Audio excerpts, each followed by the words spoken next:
ellos no tienen madre. Y al final, bueno, le dan la razón a Nelson Vargas, después de no sé cuánto tiempo de que esta banda siguió operando, pero sí nos habla de la ineficacia y de la posibilidad de que esté tan corrompido este sistema que existe, de que la banda de los rojos se les haya dejado operar y por cierta razón ahora estén administrando este tipo de casos y nos vayan diciendo, no, sí se están haciendo cosas.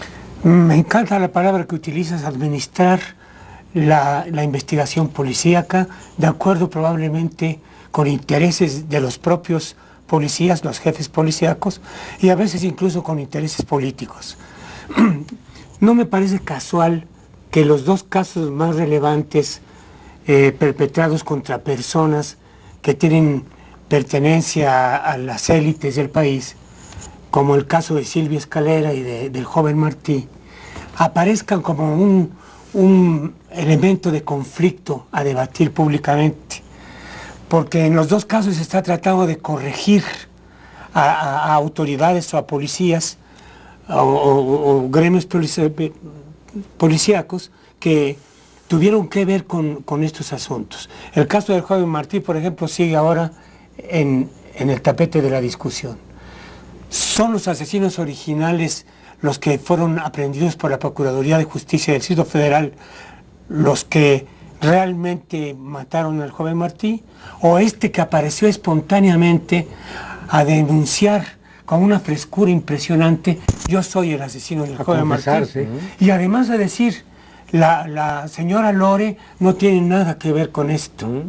Como si fuera parte de la confesión, la exculpación que él se ve obligado de hacer de la señora Lore, que como ya analizó muy bien Miguel Ángel en un programa anterior, tiene que ver con esta relación que guarda el secretario de Seguridad, García Luna, con sus allegados más cercanos, siempre protegiéndolos antes o después incluso de que han sido acusados, o durante, desde luego, también.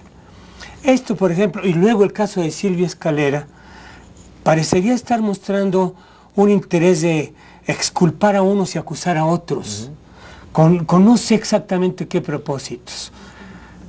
En el caso del joven Martí, se ve más claro cada día que se trata de acusar prácticamente a las autoridades de la Ciudad de México de haber actuado mal.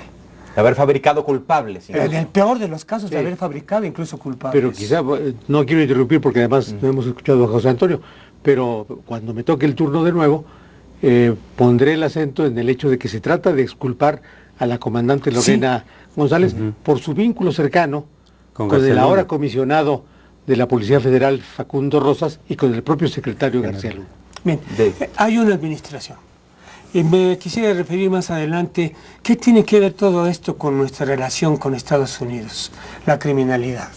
La criminalidad que estamos viviendo, José Antonio Crespo, cómo analizarla, desmenuzarla, ya está puesta más o menos la información sobre la mesa. ¿Cuál es tu punto de vista? Mira, yo creo que sí es muy importante que hagamos la diferencia entre los delitos que sí tienen víctimas involuntarias, como son el secuestro, la extorsión, en donde ahí sí el Estado no puede claudicar ni puede pensar en ninguna alternativa más que combatir ese tipo de delitos, porque evidentemente afectan a los ciudadanos de manera involuntaria. Y lo distinguiría, digamos, del narcotráfico, en donde quienes están involucrados en el delito como tal, o sea, no me refiero, digamos, a las balaceras y a las matanzas, que evidentemente tampoco son admisibles, sino al consumo de las drogas, ahí se dice que es un delito sin víctimas involuntarias, es decir, quienes incurren, digamos, en la compra y consumo de las drogas lo hacen voluntariamente. Después, eventualmente, cuando son adictos ya es compulsivamente, pero es decir, no son obligados, digamos, a ello por alguna fuerza externa.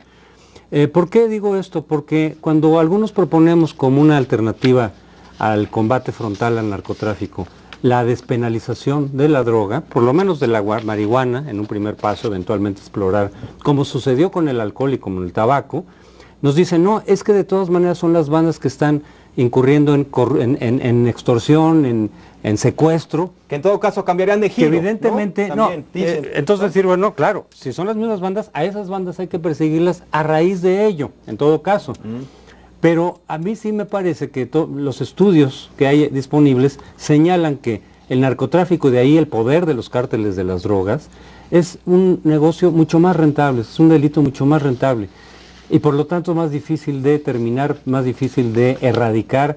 Los propios cárteles se convierten en muy complicados de capturar, digamos, y luego de mantener en la cárcel, frente a bandas de secuestradores que cuando solamente se dedican a eso, vemos que es más factible el capturarlos, el sancionarlos, el desarticular a esas bandas de secuestro o de extorsión, porque la rentabilidad de esos delitos no llega ni con mucho a la de las drogas.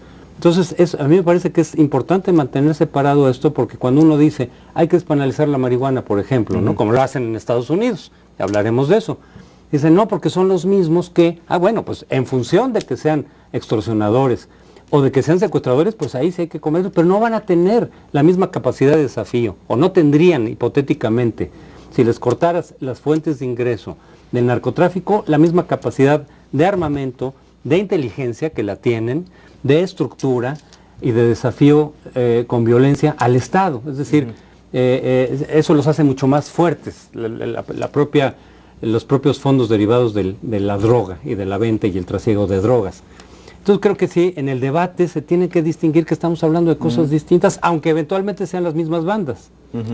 Y otra cuestión más, en el asunto de la percepción, tú mencionabas, así iniciaste el programa diciendo, la gente está dando cuenta, o estos hechos nos evidencian que no vamos ganando la guerra contra el narcotráfico. Ahí hay un juego de palabras que ha utilizado el gobierno en el sentido de decir, mientras más crece la violencia relacionada con el narco, es señal de que vamos ganando, porque son patadas desesperadas. Es decir, como un momento previo, ¿no? O sea, ahorita de entrada parece que no, por eso dicen, claro, vamos ganando aunque no parezca. El problema es que esta desesperación nos puede llevar a la destrucción del Estado mexicano. Exacto, y la pregunta es, ¿cuándo sí podremos saber que efectivamente ya se están consiguiendo los objetivos perseguidos? Que en este caso serían no solamente la reducción del consumo de las drogas, que eso tampoco ha funcionado, sino la recuperación de la seguridad y la reducción de la violencia asociada con el narcotráfico y con la inseguridad en general. ¿Se imaginan cómo sería esto si no fuéramos ganando? Sí, lo bueno es que vamos ganando. Ahora, se cita como precedente el de Colombia, donde hay un tránsito de un momento tan violento como el que vivimos en México ahora, a un control estatal sobre la situación. Es decir, en Colombia sí se ganó esta batalla. Sí. Y dadas las similitudes de las sociedades y de las bandas delincuenciales, se está traspolando mecánicamente y poniendo como meta lo ocurrido en Colombia. Bueno. Estamos en la ruta correcta porque cuando Colombia estuvo así, después pasó a la siguiente etapa. Nada nos asegura que ese tránsito realizado en Colombia se reproduzca en México, porque las condiciones sociales de Colombia y México, por más similares que sean, no son idénticas. Y además porque los momentos, los tiempos históricos que rigieron esa transición en Colombia no son los de ahora, por muchas razones. Se ha incrementado en el mundo el consumo de las drogas y eso hace más exigente al mercado y más apetecible participar en él. Sí, este propio líder de La Tuta, uno de los líderes de la familia Michoacán, decía, si a mí me agarran, van a poner a otro, ¿no? Estamos hablando también de un problema en donde si hay demanda, hay oferta, siempre va a haber alguien que por unos pesos en el bajo nivel se la rife por llevar la droga y en el alto nivel también por muchos millones de dólares le entre a este jugoso negocio, mientras siga permaneciendo de una manera ilícita. Y bueno, vamos a la cápsula que tenemos con Florencia Ángel.